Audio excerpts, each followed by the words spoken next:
Guys, me again, Jared Widong. Alam ko guys na problema kayo sa tampalodo na sa likod ng mga Honda Click nyo.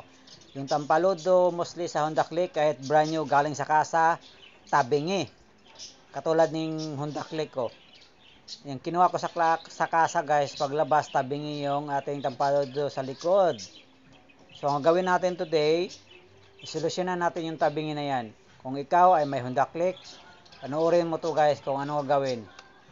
Kasi tabingi talaga yung mga tampalodo ng Honda Click 125, 160. Ang dami ko nakikita sa daan nga tabingi yung mga tampalodo. Isa na yung sa atin. So ang gawin natin today guys, solusyonan natin yan. So unang-una, meron ka makikita ang tatlong bolt doon sa ilalim. So if you can see, yung tabingi yung ating mudguard or tampalodo, tabingi. Unang gagawin natin guys is babaklasin natin yung tatlong tornilyo doon sa ilalim. Ngayon, kuwari, dito ka sa likod ng motor natin, nakaharap ka sa likod. Ang tabingi nito sa akin, dito sa kabilang side, dito sa kaliwa. Yung ating tampalodo, kaliwa, marami sa kaliwa, kulang sa likod. Kaya hindi siya na-center sa ating gulong. Okay? Hindi siya naka-center. So, after natin matanggal yung tatlong bolt dyan sa ilalim, lagyan natin ng washer ang kaliwang side. Dalawa muna yung bolt tapos may isa. So yung may dalawang magkatabi nga bolt, doon tayo maglalagay ng washer. Depende. Maliit nga washer lang guys, depende kung manipis o dagdagan pag kulang. So in this case, isa ra yung washer nilagay ko, maliit lang, manipis lang konti ang washer nilagay natin hanggat matuwid yung ating tampalodo.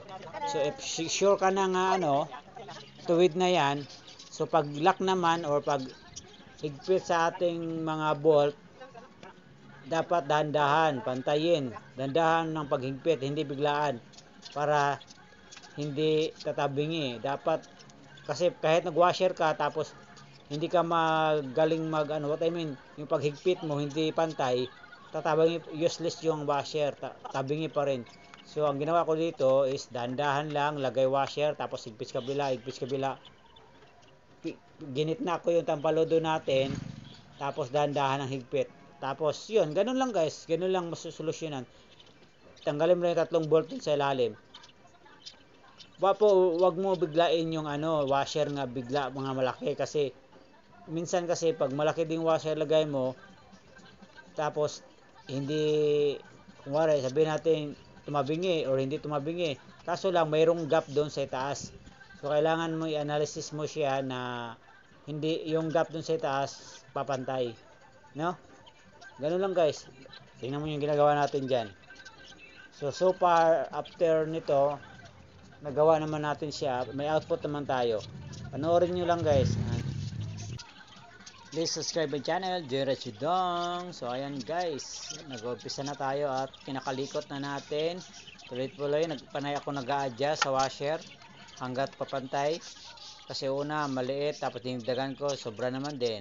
So kailangan mo kailangan mo talagang i-adjust. Ayan, I hope may makukuha kayo nitong idea. Basta gano'n lang guys, naglagay na ako ng washer sa kaliwang side, no? Para mapantay yung ating mudguard.